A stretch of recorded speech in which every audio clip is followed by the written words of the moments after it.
Kilala ang binatang si Narciso sa baryo nila dahil mula siya sa pamilya ng mahuhusay na mga antingero. Ang kanyang mga ninuno ay nakilala rin noong panahon ng mga ito.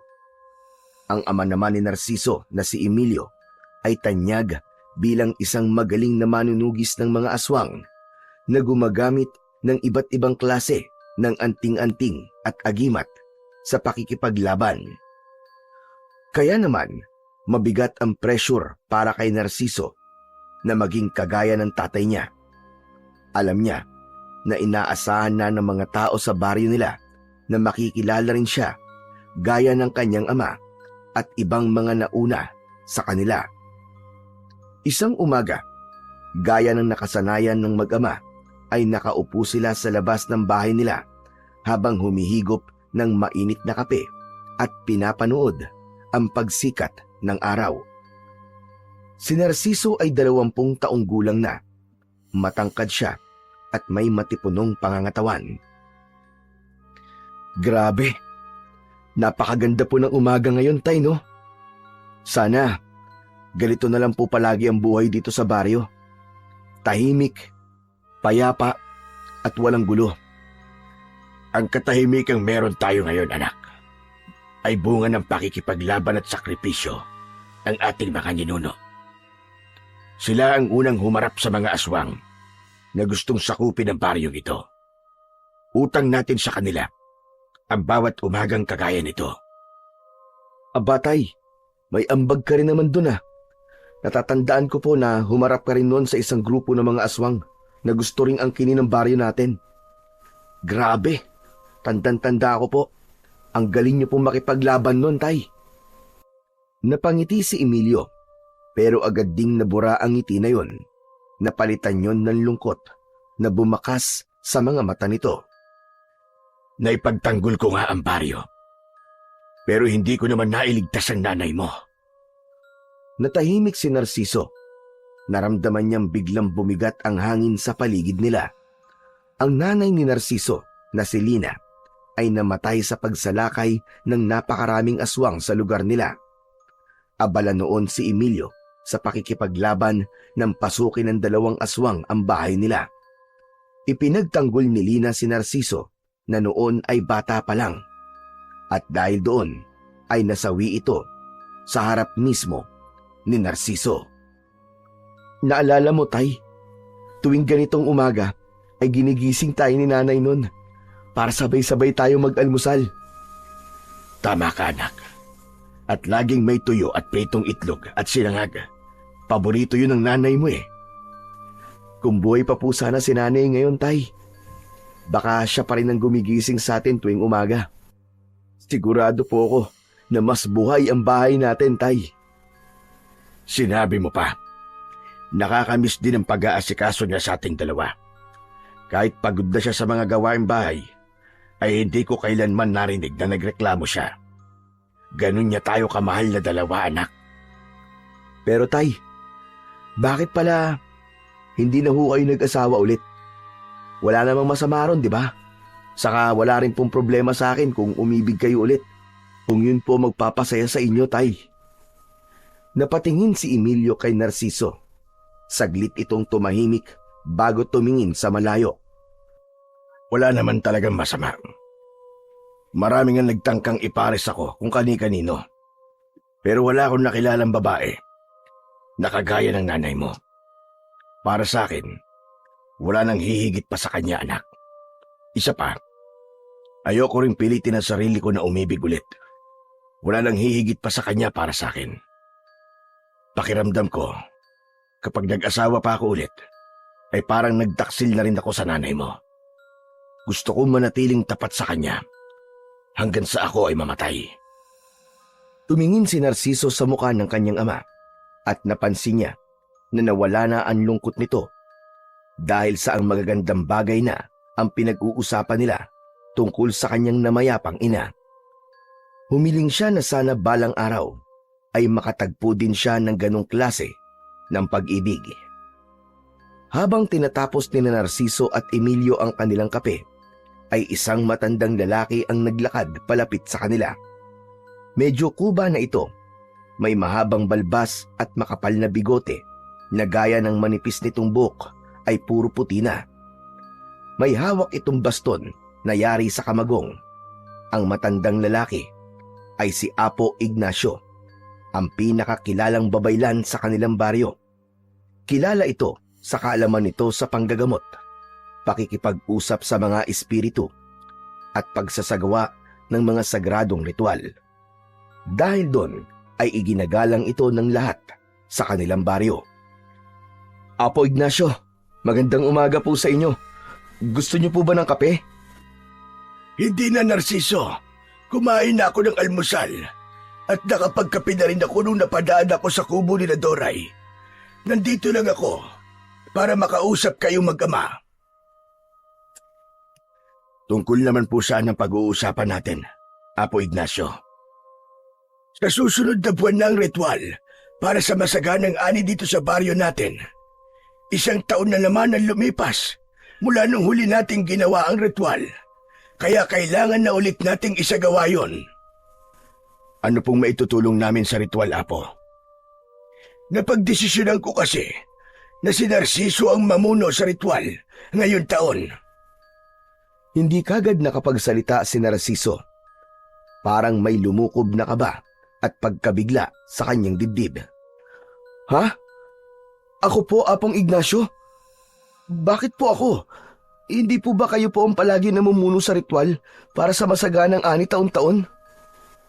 Narciso, panahon na para patunayan mo ang sarili mo sa buong baryo.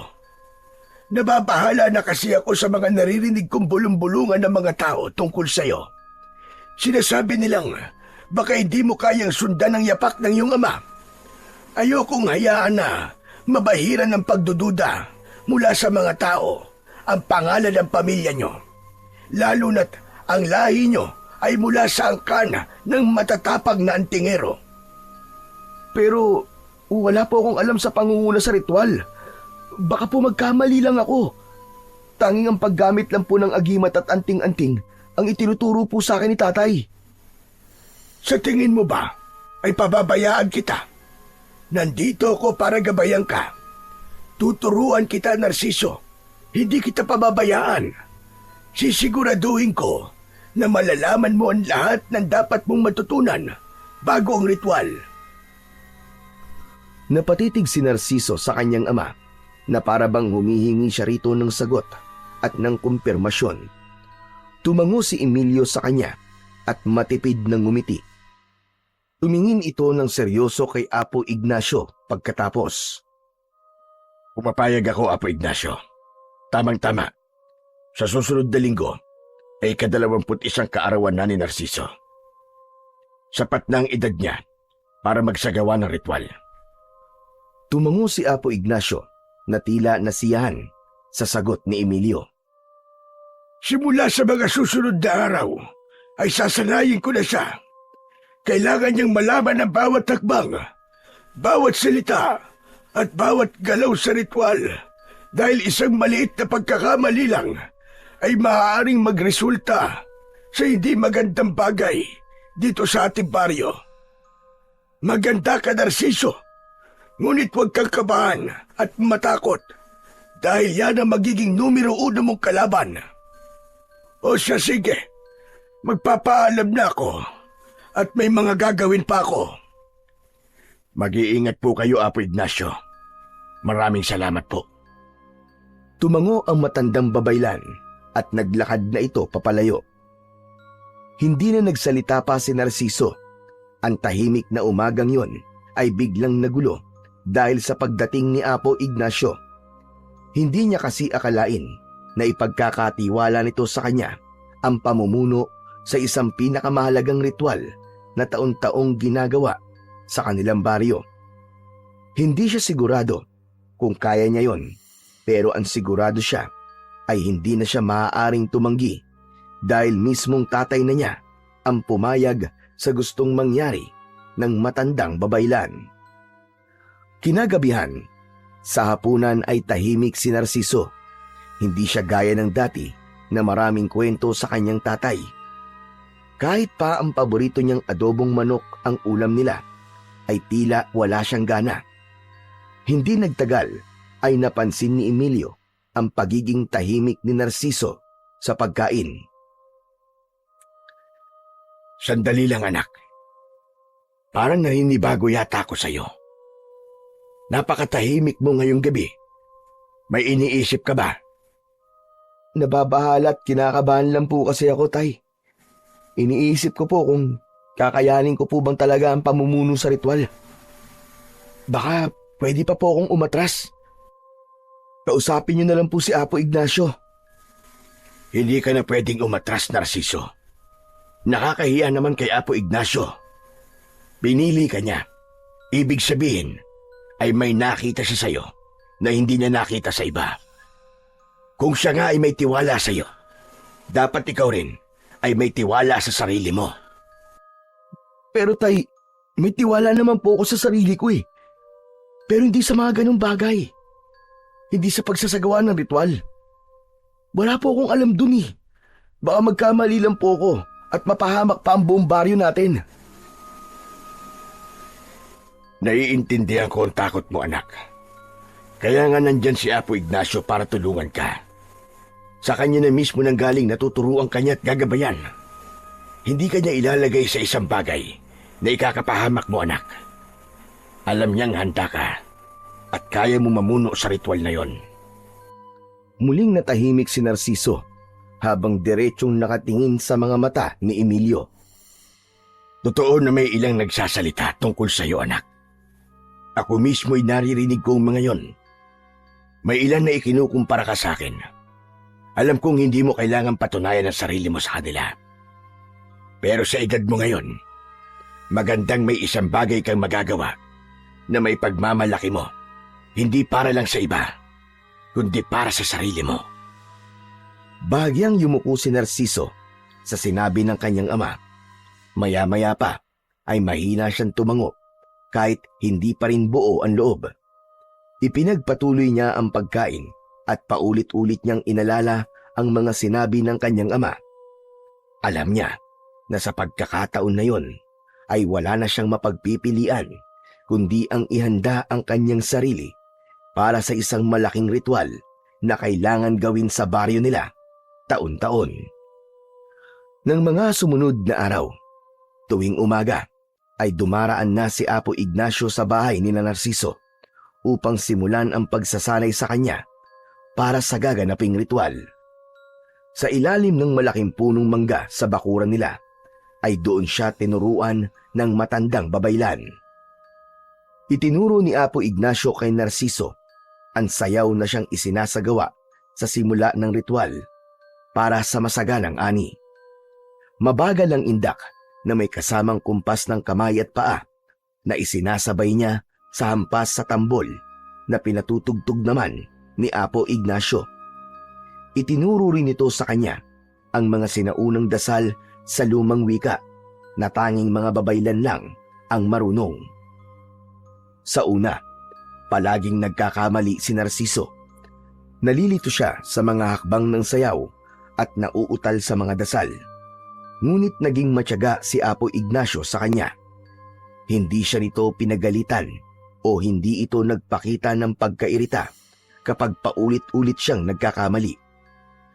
Habang lumilipas ang mga araw, ay naramdaman ni Narciso ang pagbabago sa kanyang sarili.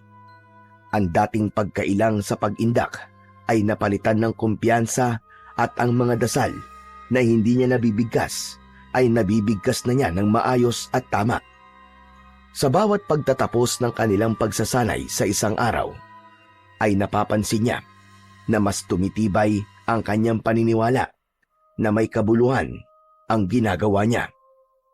Alam niya na kailangan maisagawa niya ng tama ang ritual dahil buong baryo nila ang makikinabang doon.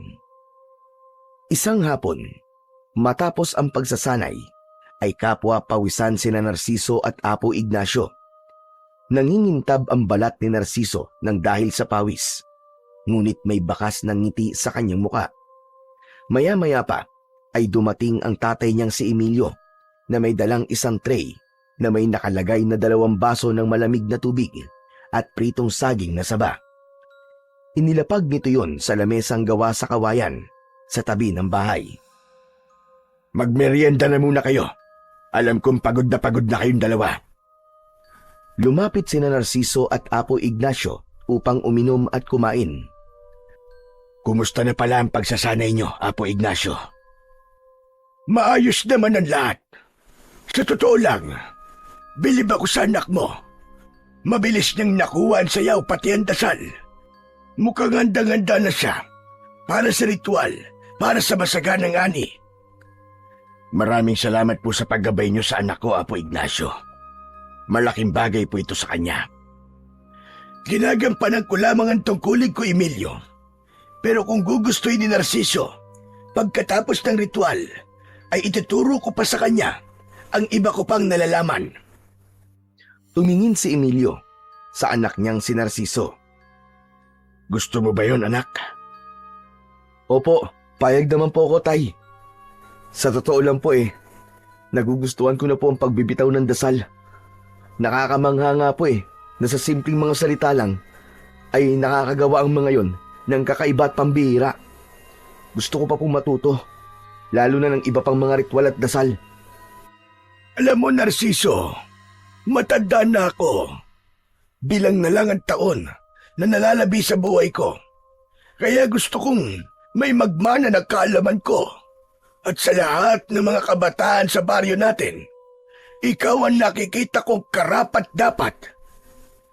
Maraming salamat po, Apo Ignacio. Isang malaking karangalan po yon para sa akin.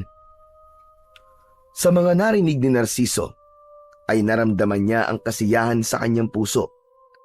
Wala siyang pagsisisi na itutuloy niya ang pagsasanay ng ritual para sa masaganang ani dahil nadiskubre niya na hindi lang pala ang paggamit ng anting-anting o mga agimat ang interes niya.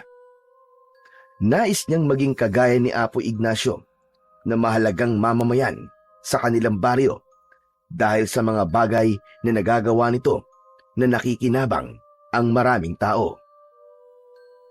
Maagang nagising si Narciso ng umagang yon. Agad siyang nagdasal at nagpasalamat sa Diyos dahil nadagdagan ng isa pang taon ang kanyang buhay. Kaarawan niya ng araw na yon, kaya masaya siya. Paglabas niya ng kanyang maliit na silid, ay naabutan niya ang tatay niyang si Emilio na naghahain ng bagong luto na pansit. Meron ding tinapay sa pagkainan. O anak, gising ka na pala. Maligayang kaarawan sa'yo. Salamat po, Tay. Pero sana po, hindi na po kayo nag-abala. Sigurado ko nang aga niyong nagpunta sa palengke para mamili. Maliit na bagay lang ito, anak. Saka isang beses sa isang taon lang naman ang kaarawan mo. Kaya dapat ay maghanda tayo kahit na papano. O siya, halika na. Maupo ka na at para makakain na tayo. Mamaya ay dadalang ko ng pansit si Apo Ignacio pagkatapos natin kumain. Nakangiting umupo si Narciso. Nagdasal muna sila bago kumain. Pinuri ni Narciso ang luto ng tatay niya na labis naman itong ikinatuwa. Ngunit habang kumakain na mag-ama, ay tumayo si Emilio at pumasok sa silid nito. Paglabas nito, ay may dala itong isang maliit na kahon na gawa sa kahoy. Umupo ito sa tabi ni Narciso at dahan-dahang binuksan ang kahon. Sa loob nun ay isang kwintas na may palawit na tila na tuyong kaliskis ng kung anong hayop ang dala nito. Makintab yun at halos kasing laki ng kanyang hinlalaki sa kamay. Tay, ano po yan? Ito'y isang kaliskis ng sinaunang ibon, anak. Ipinamana ito sa akin ng tatay ko. Naminan na rin niya sa lolo niya. Sinasabing ito ay nagmula pa sa sinaunang ibon na nabuhay nung panahon na wala pang tao dito sa mundo. Ganun po, Itay. Napakatagal na po pala ng kaliskis na yan. Nakapagtataka na hanggang ngayon, ay buo pa rin po yan.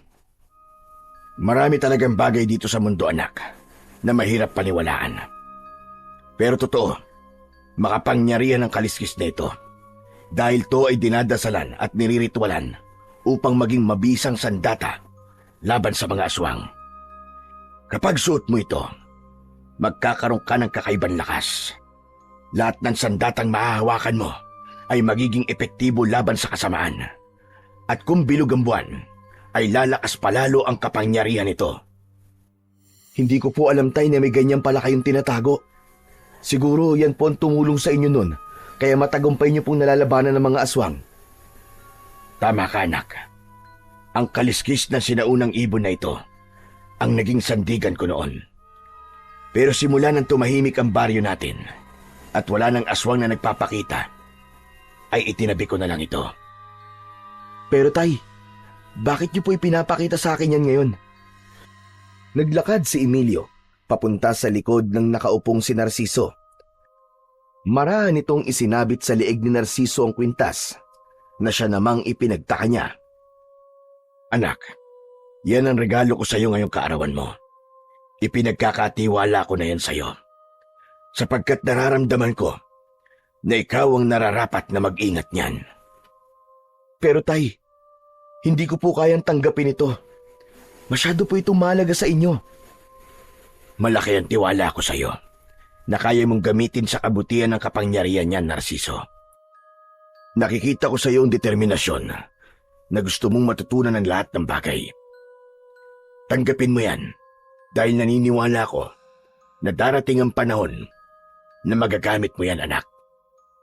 Hindi na nakapagsalita pa si Narciso. Hinawakan niya ang palawit ng kwintas at habang nakatitig siya roon, ay naramdaman niyang tila buhay yon. Naramdaman niya ang init ng kaliskis ng sinaunang ibon. Bagamat hindi siya sigurado kung magagamit ba niya ang bagay na yon, ay hinayaan na lang niya ang kanyang ama sa nais nito na ipagkatiwala sa kanya ang isang bagay na mahalaga para rito. Sa mga sumunod na araw, ay naging bahagi na ng pang-araw-araw na buhay ni Narciso ang pagsasanay ng ritual para sa masaganang ani. Tuwing umaga, bago pa sumikat ang araw, ay nagtutungo na siya sa likod ng kanilang bahay upang magsanay ng mga dapat niyang gawin. Inulit-ulit niya ang mga dasal hanggang sa kabisado na niya yon kahit nakapikit pa siya. Maging ang sayaw para sa ritual ay kinakabisado niya ng gusto. Hanggang sa dumating na ang gabi ng pagsasagawa ng ritual. Sa gitna ng malawak na palayan ay nakatayo si Narciso habang nakasuot ng sagradong kasuotan na yari sa hinabing abaka. Ang telang nakapalibot sa ulo niya ay may mga simbolo na isinulat gamit ang pulang tinta. Nasa likuran niya ang kanyang amang si Emilio, si Apo Ignacio at ang karamihan sa mga taga-baryo. Sa gilid naman ay naroon ang mga kalalakihan na may hawak na tambol na siyang tutugtog sa sayaw ni Narciso mamaya. Kinakabahan ng bahagya si Narciso, pero buo ang kanyang loob. Tandaan mo, Narciso, dapat ay wala kang magiging pagkakamali sa ritual na iyong gagawin. Kahit maliit lang, ay maaaring magbago ang takbo ng ritual at iba ang magiging bunga nito. Huwag po kayo mag-alala, Apo Ignacio. Alam ko na po ang gagawin ko.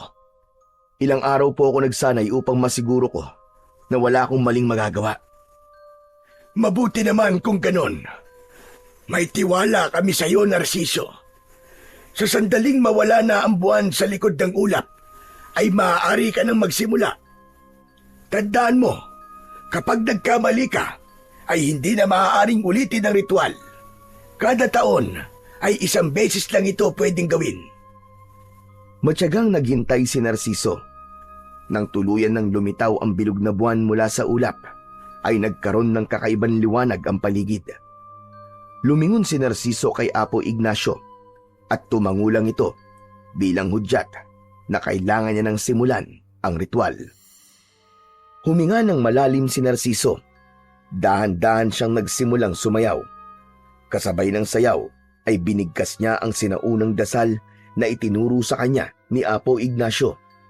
Siniguro niya na tama ang kanyang pagbigkas ng bawat salita. Habang patuloy ang kanyang pagsasayaw, ay hinugot niya ang patalim na nakasukbit sa gilid ng kanyang bewang. Hindi siya nag-alinlangan na hiwaan ang kaliwa niyang braso gamit ang patalim. Masakit, pero hindi siya nagpakita ng kahit na anong reaksyon. Hinayaan niyang pumatak ang dugo niya sa lupa. Sa huling bahagi ng ritual ay lumuhod si Narciso. Yumuko siya at hinalikan niya ang lupa. Nang tumayo siya ay nagulat ang lahat nang biglang yumanig ang lupa. May ilang tao na napasigaw at meron din na tumakbo. Mula naman sa pinagpatakan lupa ng dugo ni Narciso ay isang pagbitak ang nangyari. Mula sa bitak na yon ay lumabas ang isang makapal na itim na usok. Lumipad yun sa ere at nagpaikot-ikot na parang may sarili yung buhay. Hindi nagtagal ay nawala ang usok at tila sumama yon sa hangin. Naramdaman ni Narciso ang biglang pagbigat ng hangin. Napalingon siya sa paligid ng isang malakas na halakhak ang narinig niya na sa tingin niya ay siya lang ang nakakarinig. Lumapit sa kanya si Emilio habang nakasunod dito si Apo Ignacio. Hinawakan ni Emilio ang magkabilaan niyang balikat at tumingin ito sa kanya nang may pag-aalala. Anak, ayos ka lang ba? Ayos lang po ko, Tay. Hindi dapat ganito ang kinalabasan ng ritual. Hindi dapat iyayanig ang lupa. At lalong, hindi dapat may lumabas na itim na usok. Anong nangyari, Narciso? Sigurado ka bang ginawa mo ng tama ang ritual? Opo, sigurado po ko, Apo. Ginawa ko po ang ritual. Nakita niyo naman po, sinunod ko po ang sayaw at dasal. Apo Ignacio, sa palagay niyo po ba, ay may dapat ba tayong ipag-alala sa nangyaring ito? Hindi ko pa alam, Emilio. Pero sa ngayon, magdasal tayo na sana'y tama ang ritual na naisagawa ni Narciso. Baka naman, iba lang ang anyo ng tugon sa ritual ngayong taon. Hindi natin tiyak. Ang mabuti pa, umuwi na muna tayong lahat. Magpahinga tayo at bantayan natin ang mga mangyayari sa mga susunod na araw. Nagtinginan ang mga tao sa likuran nila at isa-isa nang nagsimulang mag-alisan habang nagbubulungan. Si Emilio naman ay inakay si Narciso paalis sa gitna ng palayan. Hindi na nagsalita pa si Narciso, bagkus ay tahimik lang siyang sumabay sa ama habang tinatahak nila ang madilim na daan pabalik sa kanilang tahanan. Paulit-ulit niyang binalikan ang ginawa niyang ritual at inisip niya kung saan siya may nagawang pagkakamali. Ngunit wala siyang maisip na ginawa niyang hindi tama. Nang makarating na si Narciso sa bahay, ay agad siyang naupo. Laman pa rin ng isip niya ang ginawa niyang ritual kanina. Kumuha ng tela si Emilio at inilagay nito yon sa sugat niya sa braso. Naguguluhang tumingin si Narciso sa kanyang ama. Tay, lubos ako nag-aalala. Paano po kung may masamang mangyari dahil po sa ritual na ginawa ko? Dapat pala talaga ay umatras na lang ako nung una pa lang eh. Hindi ko na dapat pinilit ang sarili ko. Kapag may nangyari sa mga tao dito sa baryo, ay walang dapat sisihin kundi ako. Anak, tama na. Huwag mong hayaan na pangunahan ka ng takot. Hindi mo alam kung ano talaga ang ibig sabihin ng nangyari. At kung may mali man, hindi ibig sabihin na ikaw kagad ang may kasalanan. Pero ako po ang gumawa ng ritual, Tay. Hindi po ba sinabi ni Apo Ignacio na kahit maliit na pagkakamali ay wala dapat? Iniisip ko po kanina pa kung saan parte po ako nagkamali. Tensyonado na si Narciso ng sandaling yon. Nanginginig ang buo niyang katawan.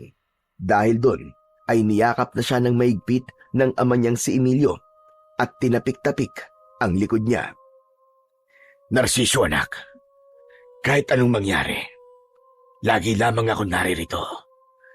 Hinding-hindi kita pababayaan. Kung alam mo sa sarili mo na wala kang nagawang pagkakamali sa ritual, ay yun ang paniwalaan mo. Dahan-dahang napapikit si Narciso habang nakayakap sa kanyang ama at kahit paano ay nabawasan ang kanyang pangamba. Tahimik siyang nagdasal na sana ay walang masamang idulot ang ritual na ginawa niya kanina. Simula noon ay nagbantay na sina Narciso sa mga maaaring mangyaring hindi maganda sa kanilang baryo. Ilang araw pa ang lumipas at sumiklab ang balita sa baryo nila tungkol sa 2 bangkay ng lalaki na natagpuan sa gitna ng palayan. Wakwak ang tiyan ng mga yon at halos wala ng dugo sa katawan. May ilan na nagsabi na aswang ang pumatay sa 2. Mabilis na kumalat ang takot sa buong baryo at si Narciso ay mabilis na nilamon ng kanyang konsensya.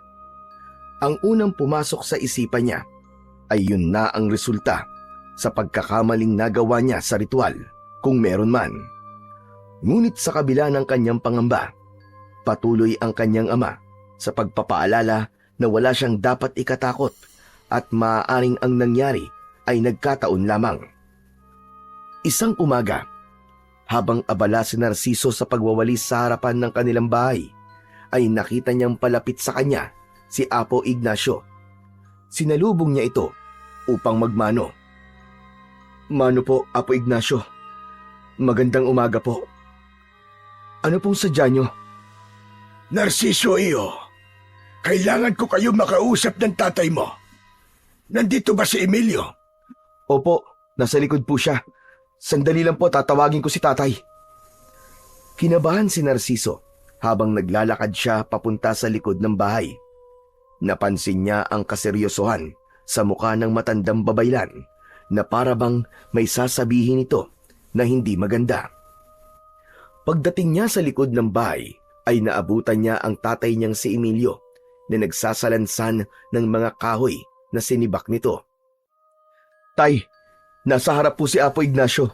Kailangan daw po niya tayong makausap." Tungkol daw saan?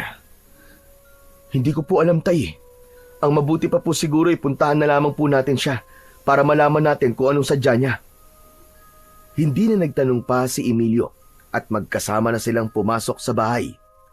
Nadatnan nilang nakaupo si Apo Ignacio sa mahabang upuang kawayan. Umupo si Emilio sa tabi ni Apo Ignacio, habang si Narciso naman ay naupo sa isang pang-isahang upuan sa tapat ng matanda. Huminga ng malalim si Narciso dahil malakas ang pakiramdam niya na hindi maganda ang sasabihin ng matandang babaylan. Ano pong pag-uusapan natin, Apo Ignacio? Parang sobrang importante naman po at talagang sinadya niyo pa kami dito sa aming bahay. Siguro naman ay nabalitaan na ninyo ang tungkol sa bangkay ng 2 lalaki na natagpuan sa gitna ng palayan. May nagsabi rin sa akin na may nakakita raw sa pumatay sa mga yon. Isa raw nila lang na may maitim na balat at mahabang puting buhok. Ibig sabihin po ba, isang gabunan ang pumatay sa kanila? Tama ka, Emilio. At sigurado kung si Magat ang gabunan na yon. Narinig na ni Narciso ang pangalan na yon sa kanyang pagkakatanda. Ang gabunan na si Magat ay ilang taon nang naggasik ng lagim at takot sa kanilang baryo. Ngunit matagal na itong napatay, kaya naintindihan niya kung bakit bahagyang natawa ang tatay niya sa sinabi ni Apo Ignacio. Imposible naman po yata ang sinasabi niyo. Matagal nang patay si Magat. Pinatay siya ng mga ninuno namin, hindi po ba? Alam ko, Emilio. Pero muling nabuhay si Magat dahil sa ritual na isinagawa ni Narciso. May mali sa dasal o sayaw niya. Hindi ko pa rin alam kung alin doon, pero sigurado ko na dahil sa pagkakamaling yon ay bumangon sa lupa ang kaluluwa ni Magat. At ngayon, mukhang may sinapian siyang katawan ng isang tao upang magkaroon siya ng pisikal na kaanyuan. Parang binuhusan ng malamig na tubig si Narciso habang naririnig ang mga salitang yon ni Apo Ignacio. "Sinasabi ko na nga ba, may masamang nangyari dahil sa pagkakamali ko sa ritual. Ako may kasalanan ng lahat ng ito." Huwag mong sisihin ang sarili mo, anak. Hindi mo ginusto ang nangyari. Huwag kang mag-alala dahil gagawin natin ang lahat para maibalik sa libingan si Magat. Tama ang tatay mo, Narciso. Hindi mo dapat sisihin ang sarili mo. Pero ipapaalala ko lang na hindi basta-bastang gabunan si Magat. Napakalakas niya. Mapanlinlang at walang awa. Hindi siya katulad ng ibang nilalang na nalabanan natin noon. Pero sa ngayon, ay sa atin-atin muna ang bagay na ito. Hindi ito pwedeng malaman ng iba dahil kilala niyo mga tao sa baryong ito. Sisisihin nila si Narciso at baka kung ano pa ang gawin nila. Napalunok si Narciso. Bigla niyang naalala ang mga tao sa baryo nila. Alam niya na kailangan nilang maghanda at mag-ingat sa mga susunod na gabi dahil paniguradong aataking muli ang gabunan na si Magat. Simula noon ay hindi na muling nakatulog ng mahimbing si Narciso. Gabi-gabi siyang ginigising ng kanyang konsensya. Kaya naman, palagi siyang puyat at walang lakas sa umaga. Hanggang isang gabi ay bigla na lamang sumalakay si Magat sa kanilang baryo. Nakipaglaban ng tatay niya at ang ilang kalalakihan pero hindi napigilan ng mga ito ang bangis ng gabunan. Maraming pinatay si Magat ng gabing yon. Maging sa mga nakipaglaban na mga kalalakihan ay may mga namatay din. Matapos ang laban ay sinabi ni Emilio kay Narciso na iba si Magat sa mga aswang na nakalaban nito. Kahit kasi mag-isa lang si Magat ay kayang-kaya nitong talunin ang puwersa ng mga kalalakihan sa baryo nila. Kinaumagahan ay nagdesisyon si Narciso na lumabas. Sa tabi ng kalsada ay nakita niya ang mga nakahanay na bangkay na puro biktima ng gabunan. Marami rin ang umiiyak habang yakap ang nasawi nilang mahal sa buhay. Nang mapansin si Narciso ng ilang tao na naroroon, ay lumapit ang mga ito sa kanya at sinigawan siya. May iba na nagmura pa at kulang na lang ay saktan siya. Sinisi siya ng lahat dahil ayon sa mga ito, kung hindi siya nagkamali sa ritual para sa masaganang ani, ay hindi yon mangyayari. Agad namang lumapit ang tatay niyang si Emilio kay Narciso para protektahan siya sa mga galit na mga tao.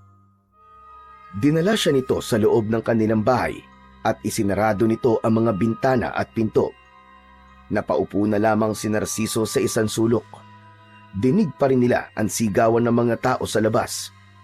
Lumapit si Emilio sa kanya at ipinatong nito ang kamay nito sa balikat niya. Naluluwang napatingin si Narciso sa kanyang ama. Huwag ka na munang lalabas ng bahay, Narciso.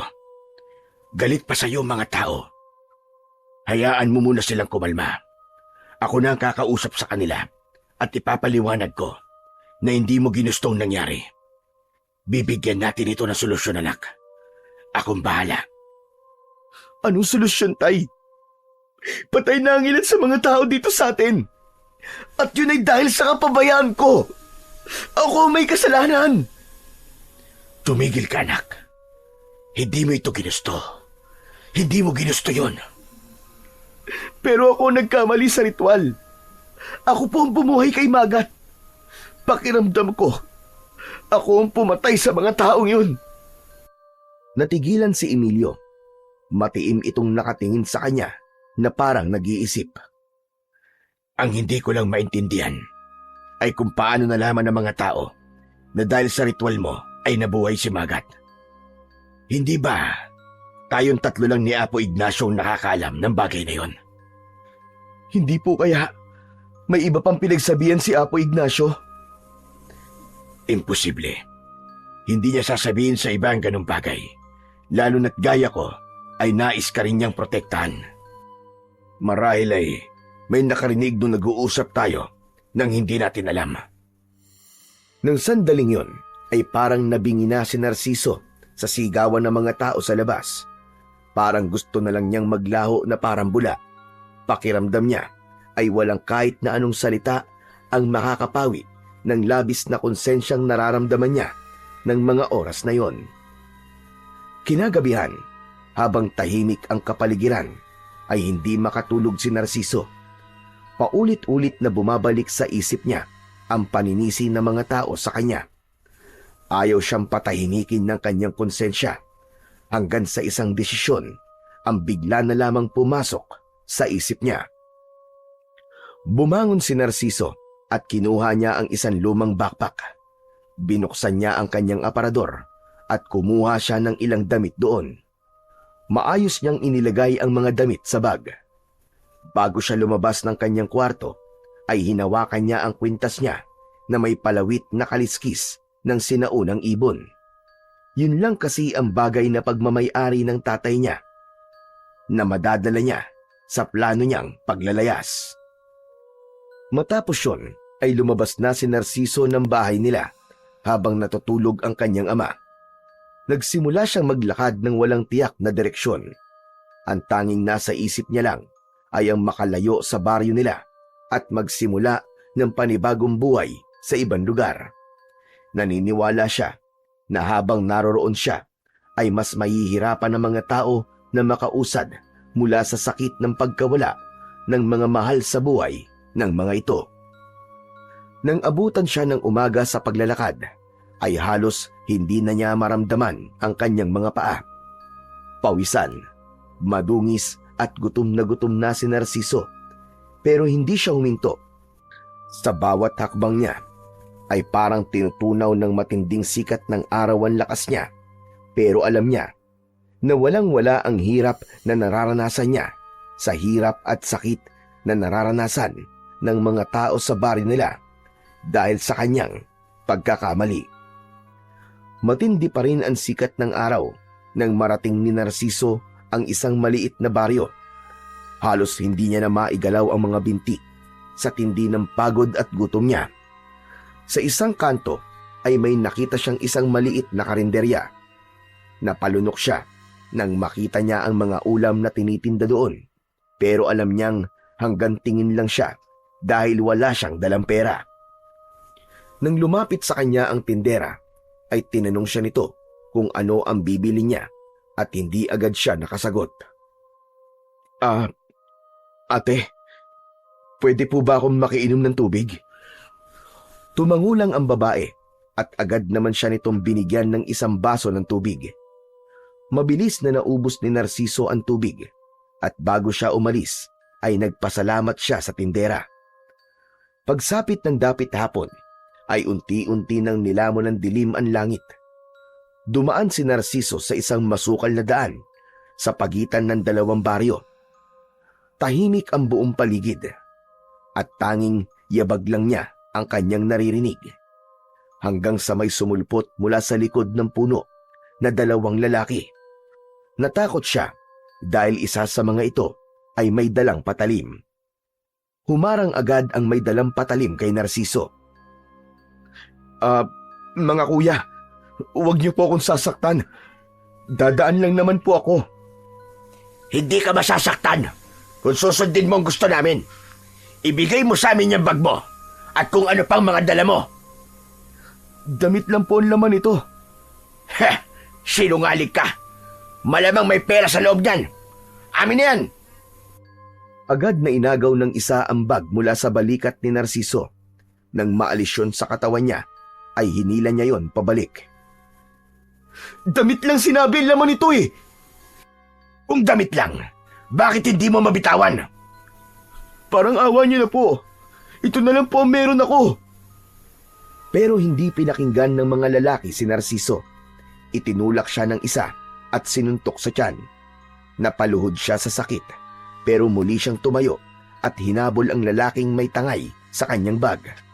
Humarap ito sa kanya at binigwasan siya ng suntok sa muka.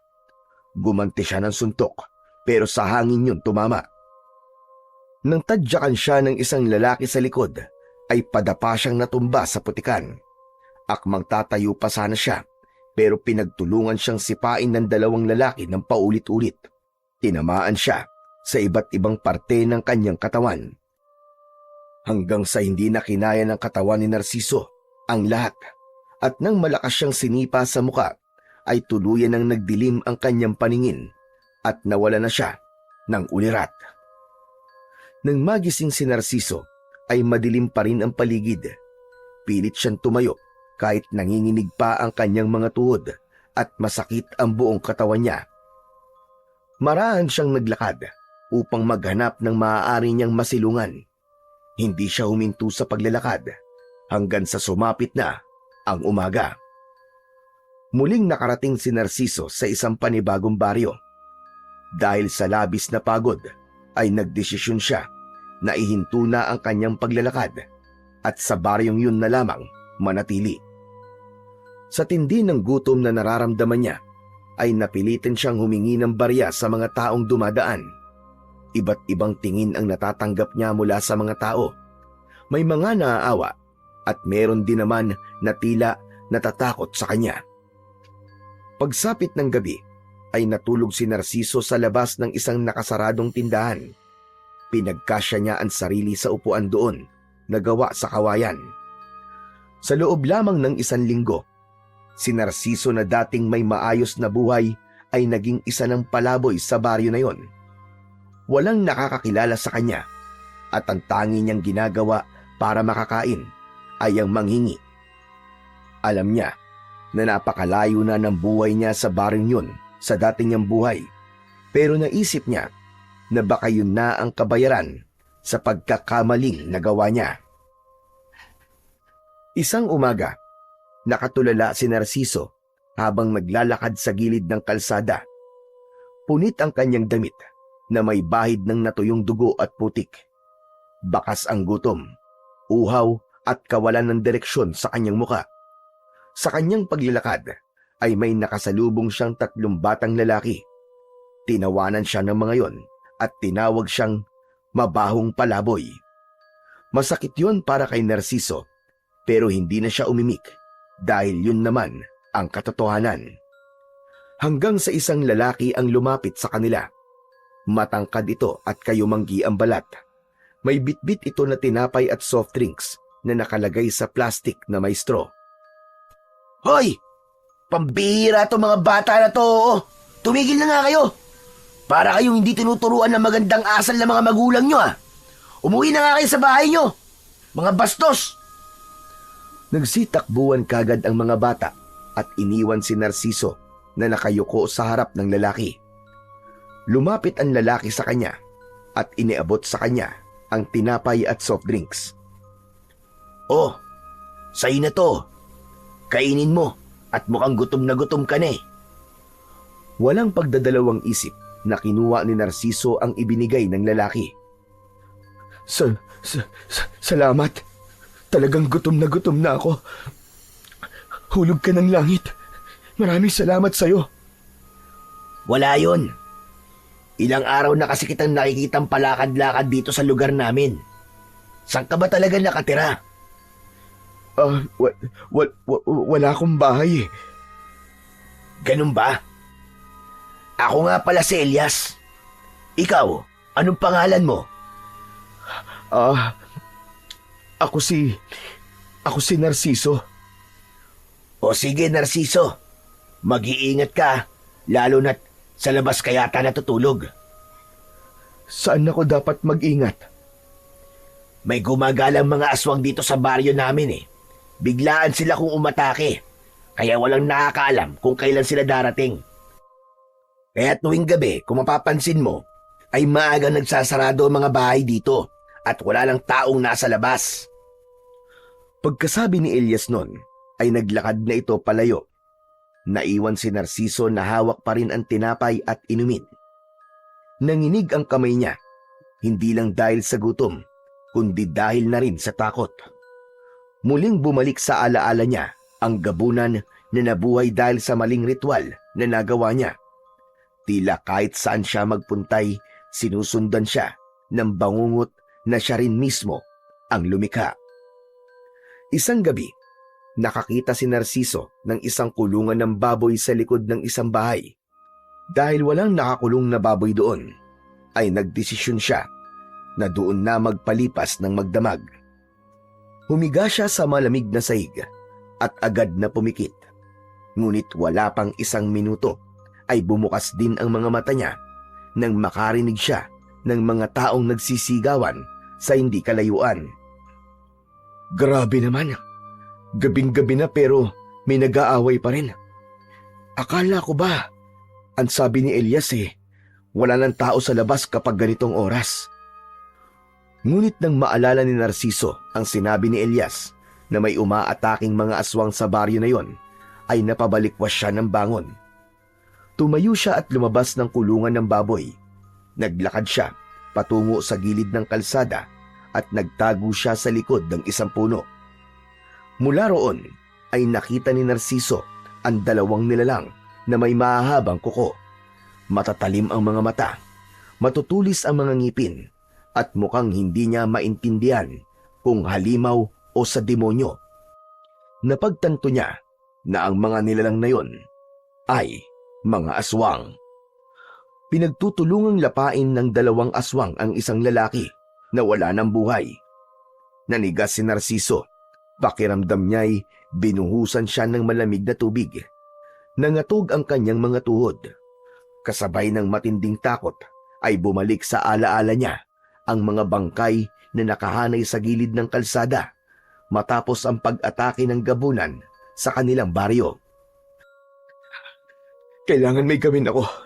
Kung noon, wala akong nagawa para ipagtanggol ang mga tao sa baryo namin. Dito ay babawi ako. Luminga si Narciso sa paligid upang maghanap ng kahit na anong bagay na maaari niyang gamitin sa pakikipaglaban. Hanggang sa nakita niya ang isang kawayan na may matulis na dulo na nakasandal sa puno kung saan siya nagtatago.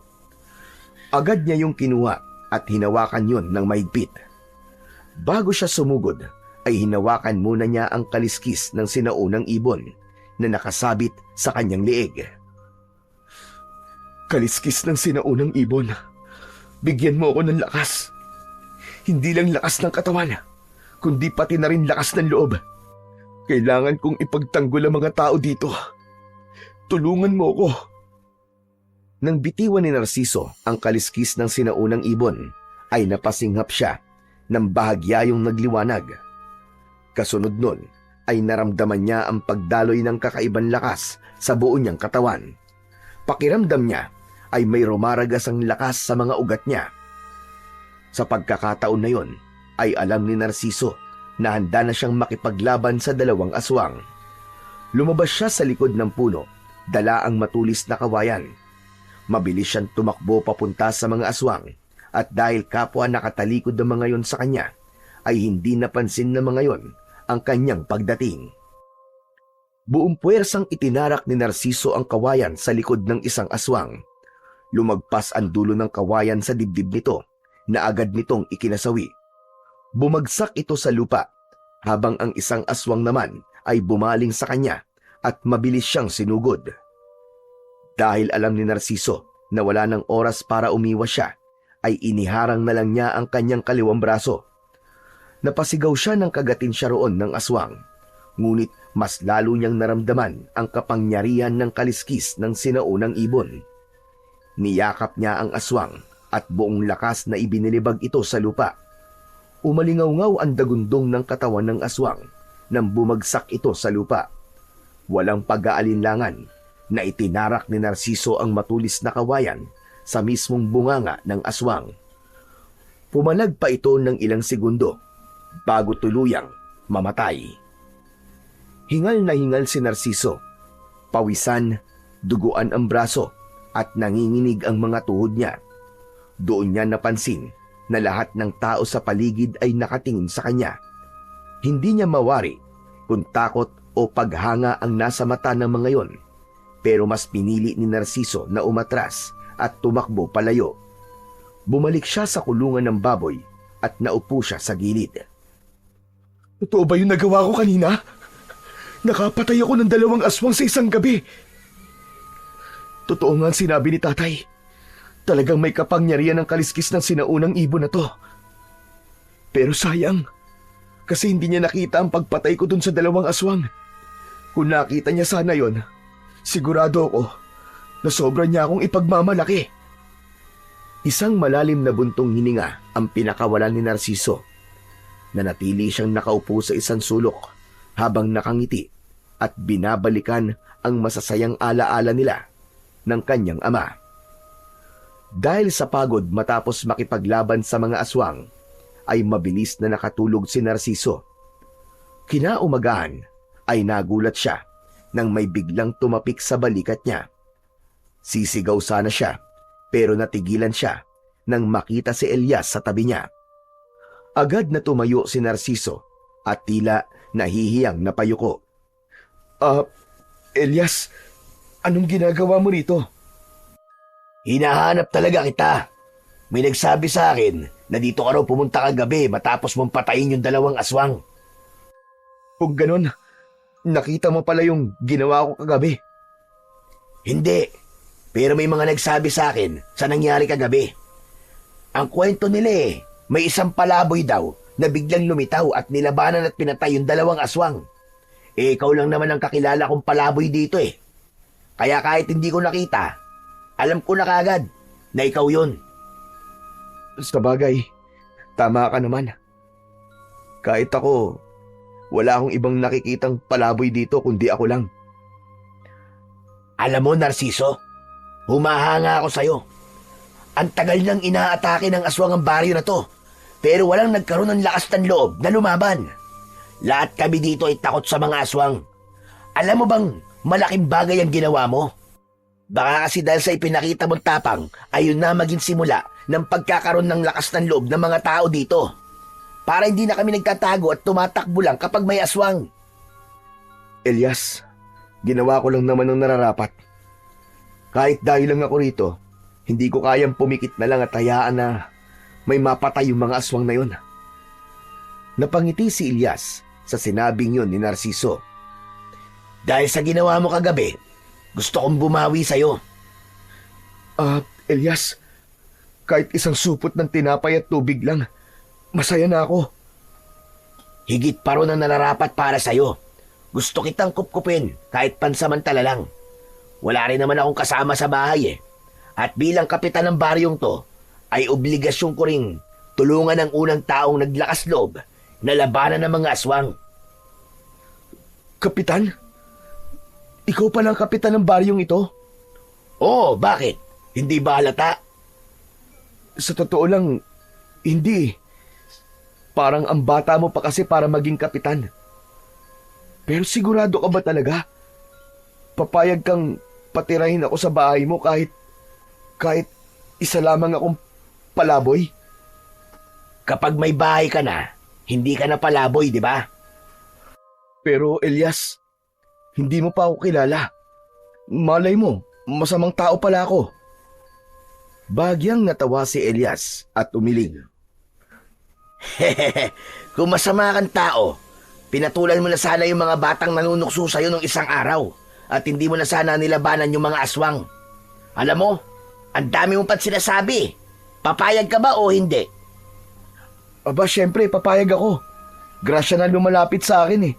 Saka, hirap na talaga ako matulog sa kung saan-saan. Napangiti si Narciso sa labis na kasiyahan.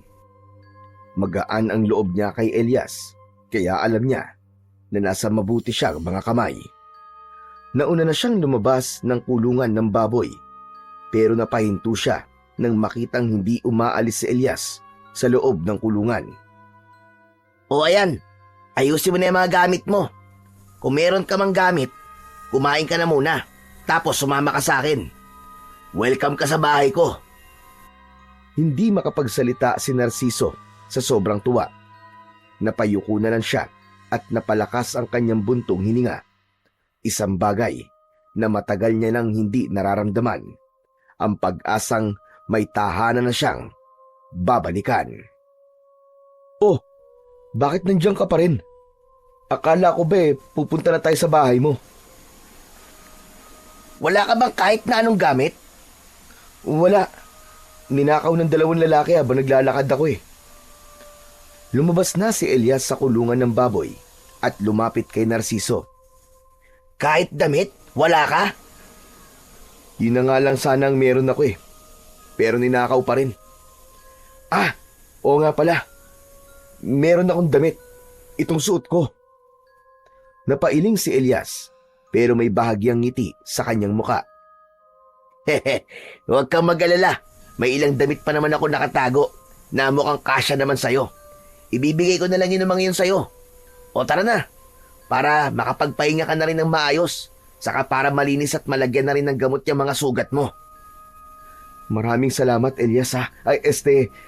Kapitan Elias pala. Hulog ka talaga ng langit sa akin. Ikaw naman, Elias na lang. Mas sanay ako na tinatawag lang ako sa pangalan ko. Tumango si Narciso habang bakas sa kanyang muka ang labis na kasiyahan. Hindi nagtagal ay magkasama ng naglakad ang dalawa patungo sa bahay ni Elias. Labis ang pasasalamat ni Narciso na may nagmagandang loob na tulungan siya dahil sabik na siyang makahiga muli sa maayos na tulugan at makakain sa tamang oras. Makalipas ang ilang minuto, ay nakarating na si Narciso sa bahay ni Elias. Katamtaman ng laki ng bahay nito na gawa sa pinaghalong kahoy at simento. May malawak na berandang may mga paso ng halamang namumulaklak at isang duyan na nakasabit sa dalawang haligi. Malinis ang paligid at bagaman simple ang disenyo ng bahay, ay halatang inaalagaan yon ni Elias. Nang pumasok sila, ay bumungad kay Narciso ang maayos at malinis na sala. Itinuro ni Elias sa kanya ang isang pinto na malapit sa kusina. Narciso, yun nga pala magiging kwarto mo rito. Diyan ka matutulog habang nandito ka. Pero bago ka magpahinga, maligo ka na muna. Nasa likod ng banyo ko. May tuwalya doon. Yun na lang ang gamitin mo.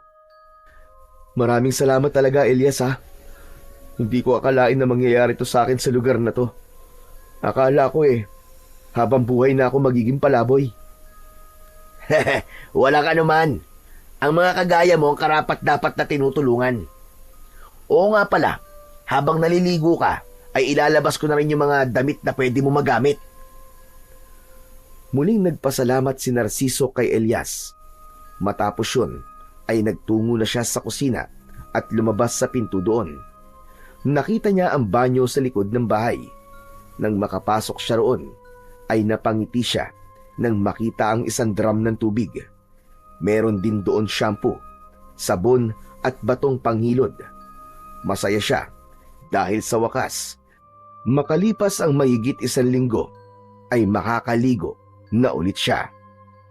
Simula noon ay nagbago na ang buhay ni Narciso sa baryong yun sa tulong ni Elias. May maayos na siyang higaan at kumakain na ulit siya ng 3 beses sa isang araw.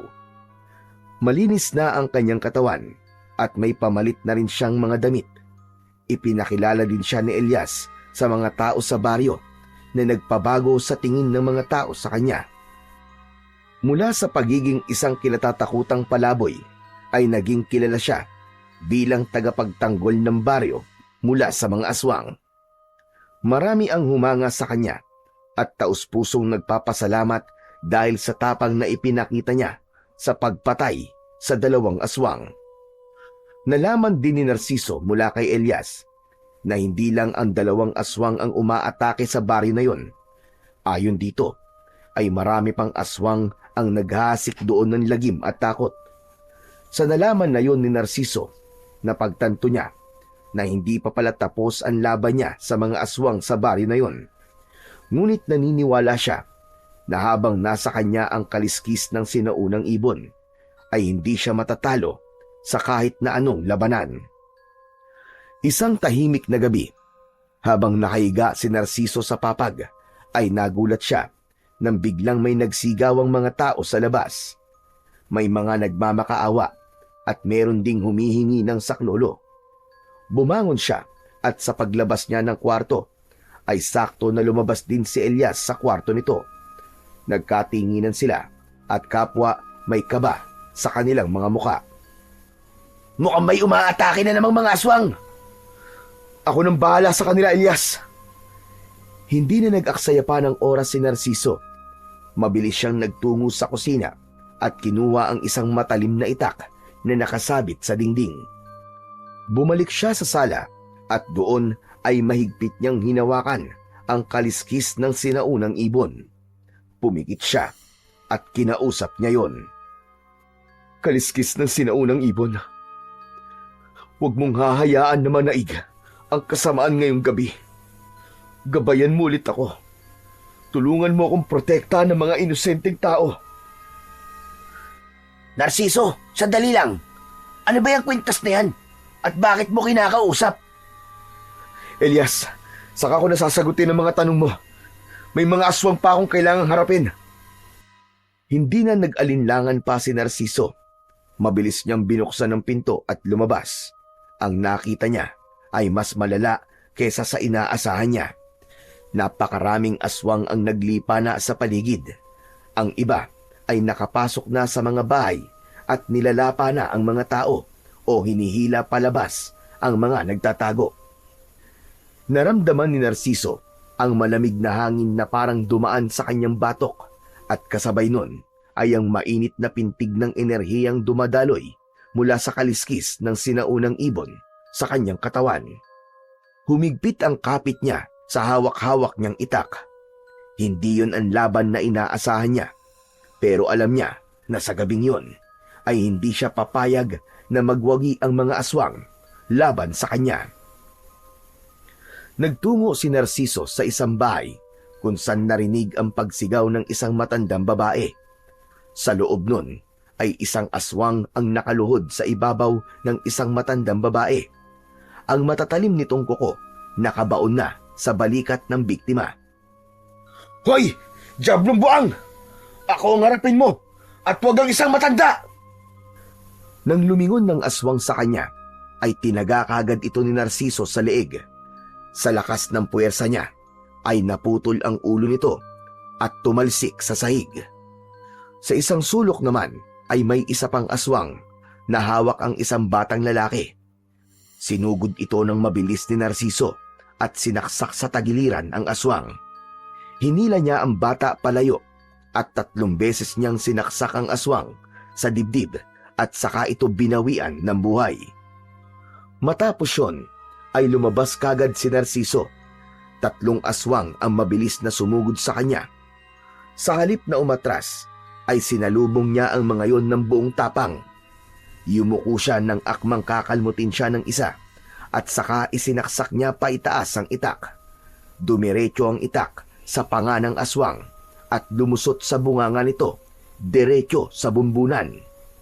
Ang ikalawang aswang naman ay sinubukan siyang sunggaban pero tumalon siya sa kaliwa at nang lumagpas ang aswang sa kanya ay tinagpas niya ang likod nito gamit ang matalas niyang itak. Kasunod nun ay ibinaon niya ang itak sa likod ng ulo nito. Ang isa pang aswang ay nagawang makalmot sa balikat si Narciso. Sa kabila ng sugat na yon ay hindi siya natinag. Humarap siya sa aswang at malakas niya itong tinadyakan sa dibdib. Nang matumba ito sa lupa, ay giniritan niya ito sa leeg. Sumirit ang dugo sa leeg ng aswang hanggang sa nalagutan yon ng hininga.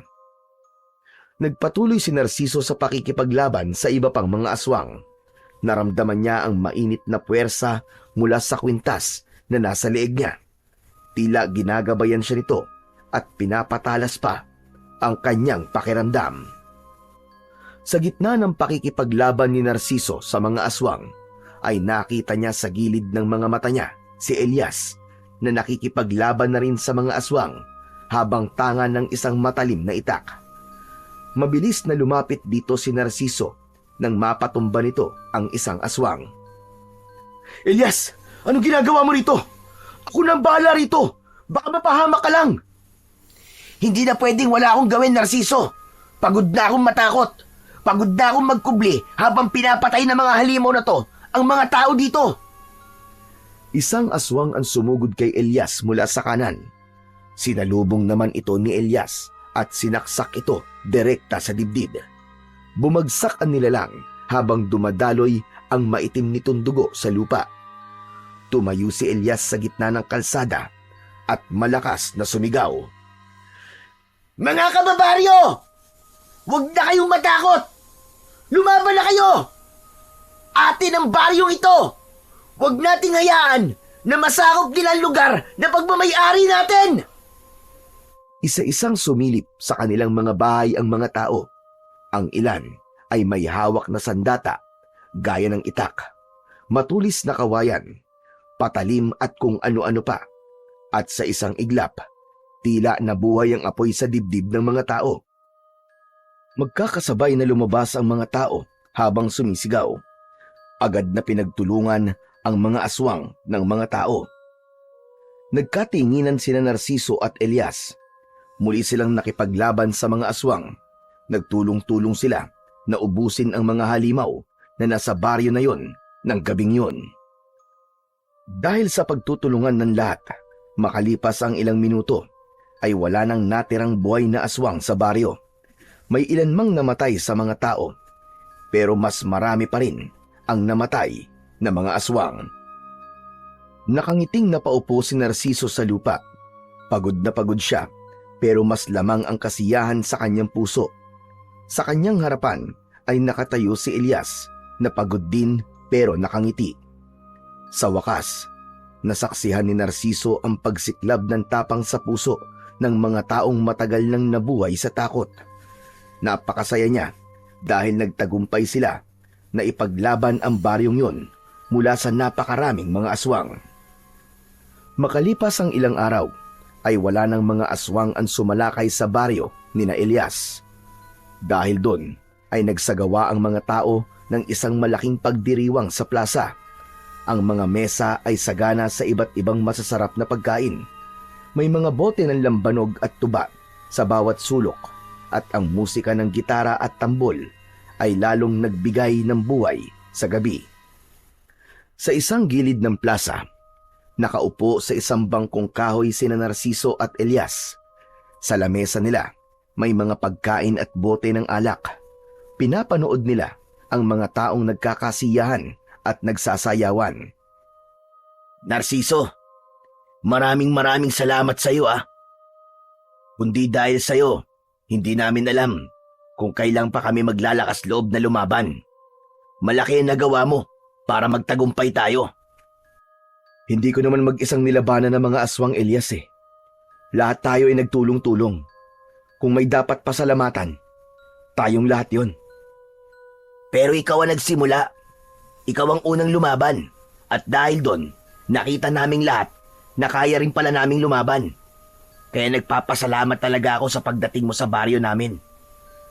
Akalain mo, sino mag-aakala na isang dating palaboy pala ang magtuturo sa aming lahat para maging matapang? Sana nagawa ko rin sa baryo ko ang nagawa ko rito. May pagtatakang napatingin si Elias kay Narciso. Sandali itong natigilan na para bang may nais itong sabihin sa kanya, pero tila nagkaroon ito ng pag-aalangan. Alam mo, Narciso, matagal na ako nahihiwagaan sa iyo eh. Baka naman ngayong tapos na ang gulo dito, ay pwede mo nang ikwento sa akin kung sino kan talaga. Hindi kasi ako naniniwala na isang palaboy ka lang eh. Napatingin si Narciso sa basong hawak niya na may lamang alak. Tinungga muna niya yon bago siya nagsalita. Tama ka. Hindi talaga ako palaboy noon. Sa baryong pinanggalingan ko, kilala ang pamilya namin sa paggamit ng mga agimat at anting-anting. Antingero ang ama ko at ang mga ninuno ko. Hanggang sa pinagkatiwalaan ako ng matandang babaylan sa amin ng isang ritual na taon-taong ginagawa sa lugar namin para sa masaganang ani. Napayuko si Narciso at bahagyang nanginig ang kamay niya. Ipinagpatuloy niya ang pagkikwento kahit na mahirap para sa kanya.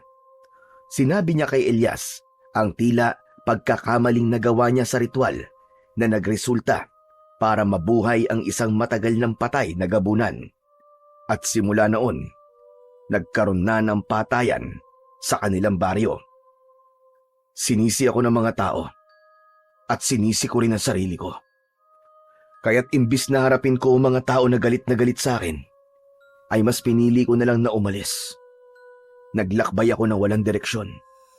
Hanggang sa may dalawang lalaki ang pinagnakawan ako at binugbog. Nagpatuloy pa rin ako sa paglalakbay hanggang sa makarating ako rito sa baryo nyo. Dito ako naging isang palaboy. Hindi pala biro ang pinagdaanan mo, Narciso. Napakahirap ng mga nangyari sa'yo. Pero, pwede ko bang malaman ang tungkol sa suot mong kwintas? Bakit kinakausap mo yan bago ka sumabak sa laban sa mga aswang? Elias, ang kwintas na ito ay tinatawag na kaliskis ng sinaunang ibon. Mahiwaga at makapangyarihan ang bagay na ito. Isang mutya. Galing ito sa tatay ko, na pinamana naman ng tatay niya, na galing pa sa aming mga ninuno. Ginagamit niya ito noon tuwing may laban siya sa mga aswang. Pinapalakas siya nito at ginagabayan sa kanyang pakikipaglaban. Para pala siyang mutya o gimat. Kaya pala ang galing mo makipaglaban sa mga aswang dahil dyan. Parang ganun na nga. Ipinagkatiwala niya ito sa akin nung huling kaarawan ko. Hindi niya sinabi kung para saan ko ba ito gagamitin. Pero alam ko na umaasa siya na balang araw, magagamit ko rin to sa pakikipaglaban sa kasamaan. Nakakalungkot lang na hindi niya nasaksihan kung paano ko hinarap ang mga aswang dito sa baryo niyo. Tumahimik si Elias, napatitig ito sa kawalan na para bang nag-iisip ito ng malalim. Maya-maya pa ay nakangiti itong tumingin kay Narciso. Gusto mo bang makita ng tatay mo kung paano ka lumaban? Malabo na sigurong mangyari yon, Elias. Wala naman ang tatay ko dito sa baryo niyo eh. At mukhang tapos na rin ang gulo dito. At sa tingin ko, ay wala nang aswang na babalik pa rito. Hindi yan ang ibig kong sabihin, Narciso. Hindi ba may gabunan na umaatake sa baryo nyo? Hindi ba't yun ang sinasabi mong dahilan kung bakit ka umalis doon? Bakit hindi tayo pumunta ron? Hanapin natin yung gabunan. Kapag ginawa mo yun, ay paniguradong makikita ng tatay mo kung paano kang lumalaban. Napabuntong hininga si Narciso habang bakas ang pag-aalangan sa kanyang mga mata. Hindi, ayoko nang bumalik doon. Galit ang mga tao sa akin sa baryo namin, Elias. Para sa kanila, ako ang dahilan kung bakit may mga namatay doon. Hindi ko alam kung may mukha pa ako maihaharap sa kanila matapos ang mga nangyari. Narciso, siguro oras na para bumalik ka sa baryo nyo. Kung may pagkakamali ka mang nagawa noon, baka ito na ang tamang panahon para itama yun. Hindi agad nakasagot si Narciso. Nakatitig lang siya sa basong hawak niya. Alam mo, Narciso, lahat naman tayo nagkakamali. Walang perpekto. Tao lang tayo. Pero ang kagandahan sa pagkakamali ay dito tayo natututo ng mga bagay na dapat nating matutunan at pwede mo pa itong itama. Kapag pinili mong harapin ang pagkakamali mo, ay doon mo makikita kung gaano ka kalakas. Parang may mabigat na bagay na bumagsak sa dibdib ni Narciso sa sinabing yun ni Elias. Hindi siya makatingin kay Elias ng diretso at nanatili siyang walang imik habang pinag-iisipan kung dapat ba siyang bumalik sa baryo nila dahil malamang hanggang sa panahon na yon ay nabubuhay pa rin ang mga tao sa takot dahil sa gabunan. Sa mga sumunod na araw ay naging madalas ang pananahimik ni Narciso. Paulit-ulit niyang iniisip ang sinabi sa kanya ni Elias na baka panahon na para harapin niya ang kanyang nakaraan at itama ang kanyang nagawang pagkakamali. Ngunit sa bawat pag-iisip niya ay bumabalik din ang takot at hiya niya.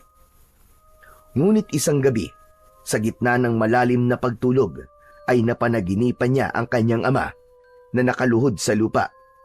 Duguan ito at hirap sa paghinga habang inaatake ng isang nilalang na may mahahabang kuko at pulang mga mata. Sa panaginip ni Narciso ay humihingi ito ng tulong sa kanya habang nakatingin sa kanya. Nang magising si Narciso sa masamang panaginip na yon, ay doon niya napagtanto na kailangan na talaga niyang bumalik sa baryo nila. Kaya kinabukasan, sinabi niya kay Elias ang kanyang desisyon. Walang pag-aalinlangan na sinabi naman ni Elias na sasama ito sa kanya dahil nais din itong tulungan si Narciso gaya ng pagtulong na ginawa niya sa baryo ng mga ito. At makalipas lamang ang isang araw, ay nagsimula na silang maglakbay pabalik sa baryo ni Narciso upang tuluyan niya ng harapin ang gabunan at ang multo ng kanyang nakaraan. Umaga nang narating ni Narciso at Elias ang baryo ni Narciso. Napansin ni Narciso ang katahimikan ng paligid na hindi normal para sa kanya. May ilang tao silang nadaanan na nakakita sa kanila at kapansin-pansin ang matatalim na tingin ng ilan kay Narciso. Mukhang hindi ka na nga welcome dito ah. Ang sama ng tingin nila sa atin eh. Sabi ko naman sa iyo, Elias eh. Pero wag na lang natin silang pansinin. Malapit naman na tayo sa bahay namin. Patuloy lang sila sa paglalakad hanggang sa marating na nila ang bahay ni Narciso. Bahagyang naluwa si Narciso nang muli niyang nasilayan ang bahay kung saan siya lumaki at nagkaroon ng napakaraming masasayang alaala. Nakabukas ang pinto, kaya dere-derecho silang pumasok. Napahinto si Narciso nang makita niya ang tatay niya na nakaupo sa mahabang upuan habang mag-isang ginagamot ang mga sugat nito na halatang galing sa pakikipaglaban sa aswang. Napatingin din si Emilio kay Narciso na namuo ang luha sa gilid ng mga mata.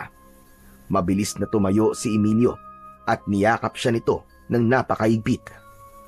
Tuluyan nang napaiyak si Narciso nang dahil doon. Anak ko, akala ko'y hindi na kita makikita. Salamat sa Diyos at nagbalik ka na. Patawarin niyo po ako, Itay. Kung umalis po ako nang walang paalam. Pinapatawad na kita, anak. Ang mahalaga ay buhay ka. Buhay ka at nandito ka na. Sa wakas, ang bigat na kinikimkim ni Narciso sa dibdib ay tila unti-unting gumaan. Sa gilid ay nakatayo si Elias at tahimik na pinagmamasdan ang mag-ama habang may ngiting nakasilay sa labi nito. Nang humupa na ang emosyon ng mag-ama, ay naupo na muna sila upang makapag-usap sila ng maayos. Agad na ipinakilala ni Narciso si Elias sa kanyang ama. Hindi niya kinalimutang sabihin dito kung paano siya tinulungan ni Elias at kung paano sila nakipaglaban sa mga aswang na nanggugulo sa baryo ni Elias. Hindi napigilan ni Emilio ang tuwa sa mukha nito nang malamang nagamit na ni Narciso ang kaliskis ng sinaunang ibon sa pakikipaglaban sa mga aswang. Makalipas ang ilang sandali, ay napunta na sa iba ang usapan nila. Narciso, anak, bakit ka nga ba biglang umalis noon?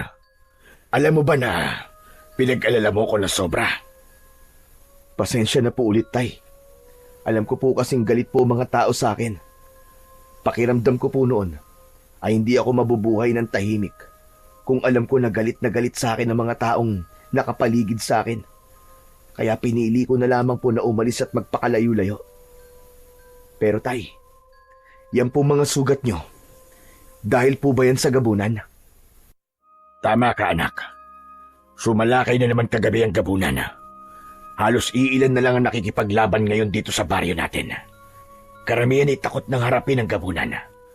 Pero Narciso, gusto kong malaman mo na wala kang kasalanan sa muling pagbangon ng kaluluwa ni Magat sa libingan niya. Hindi ikaw ang dahilan ng pagkabuhay ng gabunan na yon. Ano po? Kung ganun, ang ibig niyo po bang sabihin wala akong nagawang pagkakamali sa ritual? Mali ang buong ritual, Narciso. Lahat ng ginawa mo ay taliwas sa dapat na gawin tuwing nagkakaroon ng ritual sa masaganang ani. Lahat tayo ay walang nakakaalam sa totoong ritual dahil mag-isang ginagawa yon ni Apo Ignacio taon-taon. Ang totoo ay nilinlang tayong lahat ni Apo Ignacio. Ipinagawa niya sa iyo ang ritual na yon hindi para sa masaganang ani, kundi para buhayin si Magat. Ikaw ang ginamit niyang kasangkapan. Ikaw ang hinayaan niyang gumawa ng ritual na yon para ikaw ang sisihin ng mga tao. Hindi agad nakapagsalita si Narciso sa nalaman niya sa kanyang ama. Para siyang sinampal ng isang katotohanang hindi niya kailanman inakalang magiging totoo. Teka, Tay. Parang ang hirap paniwalaan ng lahat po ng sinabi niyo.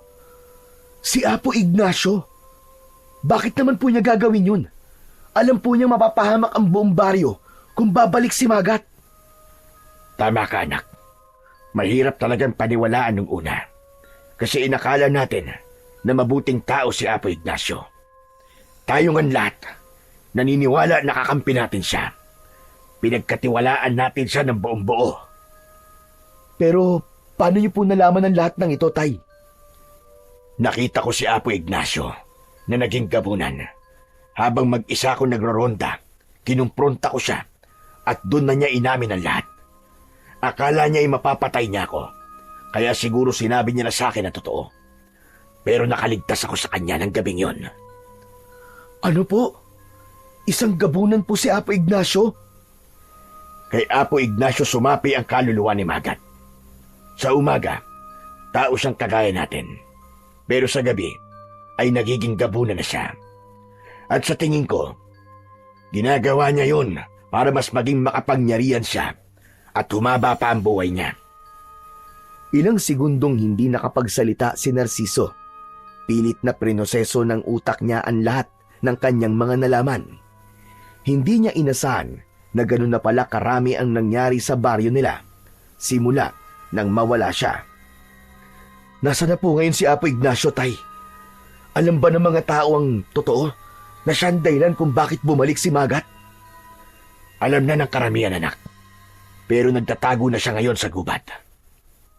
Kung alam na pala ng mga tao na siya may kagagawa ng lahat, dahil sa kanya sumapi ang kaluluwa ni Magat, bakit parang galit na galit pa rin sa akin ng mga tao, Tay?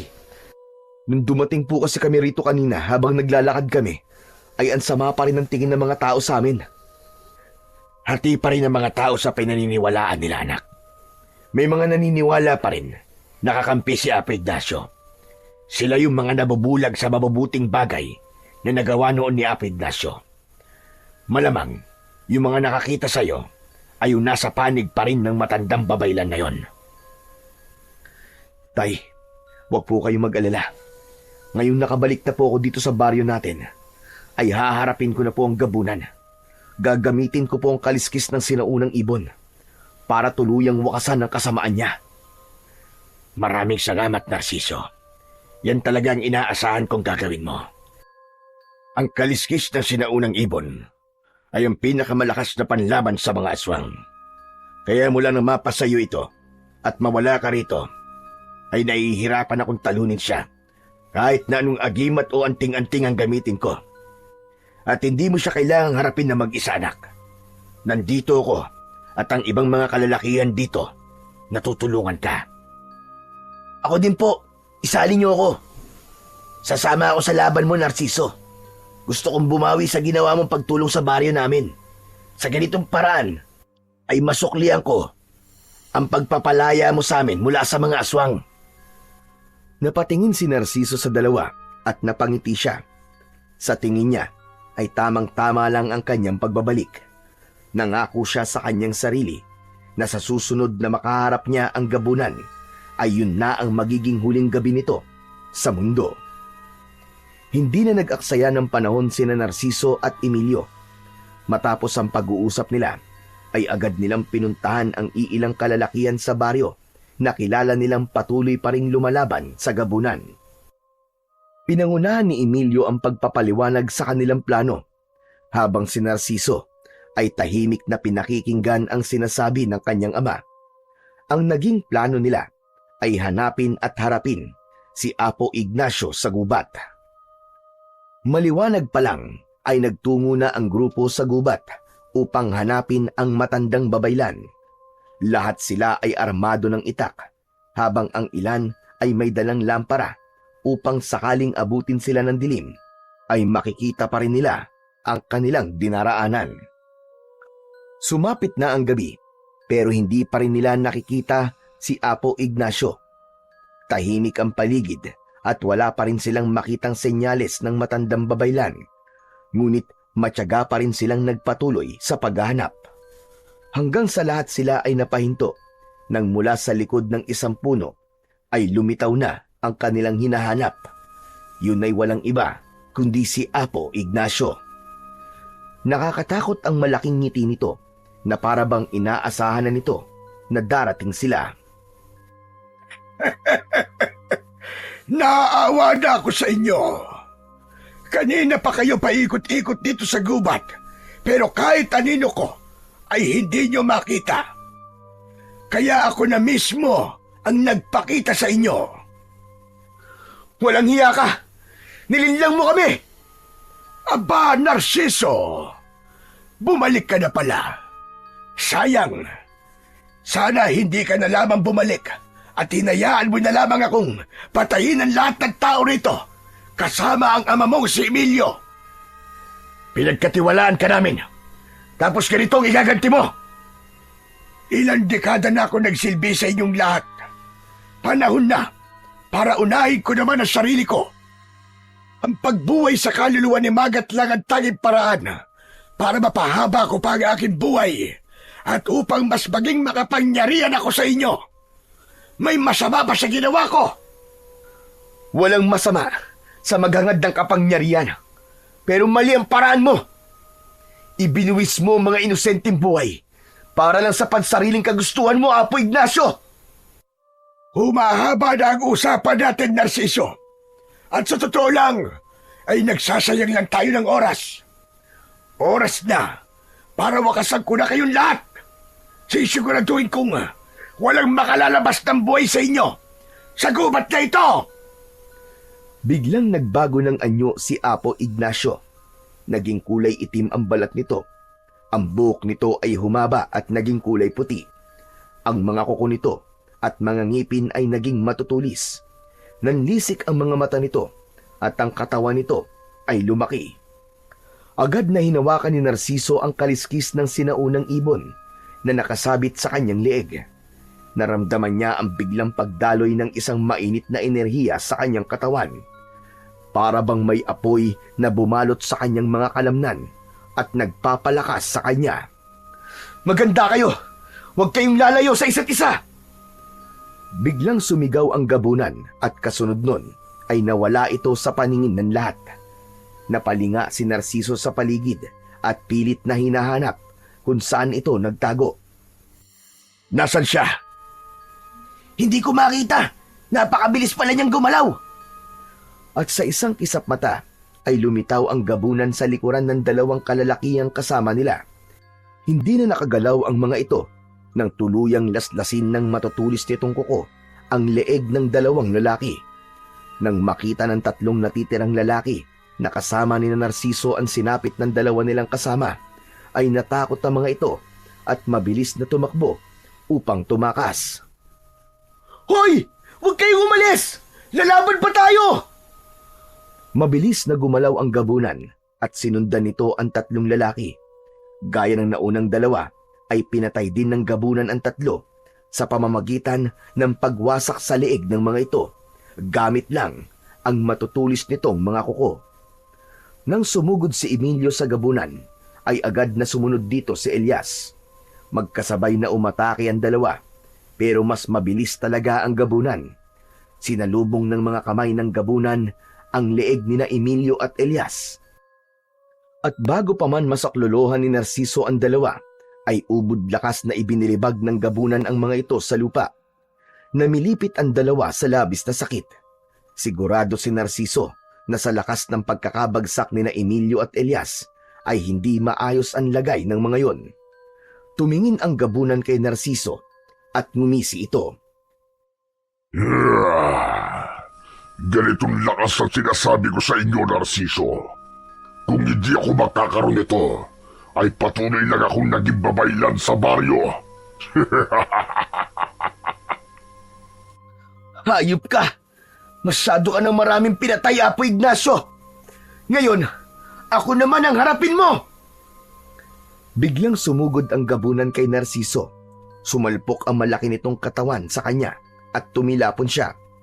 Gumulong siya sa lupa, pero agad din siyang tumayo at matalim na tinignan ang gabunan.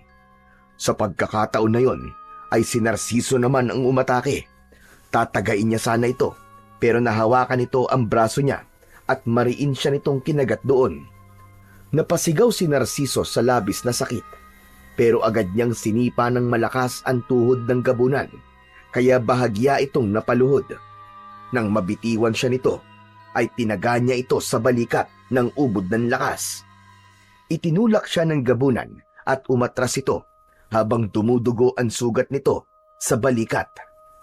Muling sumugod si Narciso at sinalubong siya uli ng gabunan. Nagawa nitong hawakan ang magkabilaan niyang balikat. Binuhat siya nito at itinapon sa isang malaking puno. Tumama ang likod ni Narciso sa puno at nang bumagsak siya sa lupa, ay sumuka siya ng dugo. Naglakad ang gabunan palapit kay Narciso. Walang kamalay-malay na tahimik na gumagapang si Elias palapit. Walang laban ang kaliskis na sinaunang ibon mo sa akin. Tignan mo ang sarili mo, Narciso. Isa kang malaking kahihiyan sa inyong pamilya. Akmang lalaslasin na sana ng gabunan ang leeg ni Narciso nang biglang isinaksak ni Elias sa likod ng tuhod ng gabunan ang hawak nitong itak. Napasigaw ang gabunan at napaluhod ito sa lupa. Tapusin mo na siya, Narciso! Hindi na nag-aksaya ng oras si Narciso. Tumayo siya sa harap ng nakaluhod na gabunan. Isang malakas na sigaw ang pinakawalan niya at sa kanya itinarak ang itak sa noo ng gabunan. Napanganga ang gabunan na para bang hindi ito makapaniwala sa bilis ng pangyayari. Nang hugutin ni Narciso ang itak sa noo ng gabunan, ay bumulwak mula doon ang masagana nitong dugo. Bago ito tuluyang bumagsak sa lupa, nakadilat ang mga mata nito na para bang buhay pa rin ito at nakatingin kay Narciso. Matiim na tinignan ni Narciso ang walang buhay na katawan ng gabunan habang unti-unti itong bumabalik sa pagiging si Apo Ignacio. Hayop ka. Nilinlang mo ko. Nilinlang mo kaming lahat. Pwede mo sanang gamitin ang lakas at kapangyarihan mo sa kabutihan, Apo Ignacio. Pero mas pinili mo pa rin ang baluktot na daan. Nakapanghihinayang ka. Matapos yun, ay tinulungan na siya na makatayo ni Emilio at Elias. Nagsimula na silang maglakad pabalik sa baryo, dala ang isang magandang balita na napatay na nila ang gabunan na naghahasik ng takot sa kanilang lugar. Mabagal ang paglalakad ni Narciso palabas ng gubat dahil pare-pareha silang masakit ang katawan. Hanggang sa sandaling yun ay hindi pa rin makapaniwala si Narciso na nagtagumpay sila sa kanilang laban sa gabunan. Ipinagmamalaki kita, anak. Ngunit hindi na ako nagulat nang nagawa mong talunin si Apo Ignacio. Dahil kaya ko nga ipinamana sa iyo ang kaliskis ng sinaunang ibon, ay dahil alam kong ikaw ang karapat-dapat. Hindi ko po magagawa yun, Tay, kung wala po kayo. Lalo ka na, Elias. Kung hindi mo nasaksak ang binti ng gabunan, baka ako ang napatay sa halip na siya. Wala yun. Isa lang ang tumatakbo sa isip ko kanina, na hindi pwedeng matapos ang laban na tayo ang matatalo. Huminto si Narciso saglit at tumingin sa kawalan. May lungkot na bumalot sa puso niya nang maalala ang 5 lalaki na kasama nila na nasawi sa kanilang laban. Pero hindi ko magawang lubusang matuwa. Lahat ng kasama natin ay napatay ng gabunan. Ang daming buhay na nawala dahil sa isang taong pinagkatiwalaan natin. Masakit man tanggapin, pero yan ang realidad ng buhay, anak. Hindi siya lahat ng digmaan. Mabubuhay ang lahat. May mga kailangan mawala para may manatiling buhay. Matapos yung sabihin ni Emilio, ay nagpatuloy na ang tatlo sa paglalakad hanggang sa makalabas na sila ng kagubatan. Pagdating nila sa baryo, ay agad silang nagtungo sa bahay ni Narciso upang makapaghinga at para bukas ay masabi na nila sa mga tao ang resulta ng pagharap nila sa gabunan. Nang sabihin na ni Narciso sa mga tao na napatay na nila ang gabunan, ay tila nabunutan ng napakalaking tinik sa dibdib ang lahat. Sa paglipas ng mga araw, tuluyan na ring bumalik ang tiwala ng mga tao kay Narciso. Bumalik na rin si Elias sa sarili nitong baryo, ngunit nanatiling matatag ang ugnayan nila ni Narciso. Paminsan-minsan ay bumibisita ito kay Narciso at sa paglipas pa ng mga araw ay mas lalong tumibay ang kanilang pagkakaibigan. Patuloy na nagsanay si Narciso sa paggamit ng kapangyarihan ng kaliskis ng sinaunang ibon. Hindi upang patunayan na karapat-dapat siyang humalili sa kanyang ama bilang tagapagtanggol ng kanilang baryo, kundi upang buuin ang sarili niyang landas. Alam niyang hindi niya kailangan mabuhay sa anino ng kanyang tatay dahil meron siyang kakayahang lumika ng sarili niyang pangalan at kapalaran.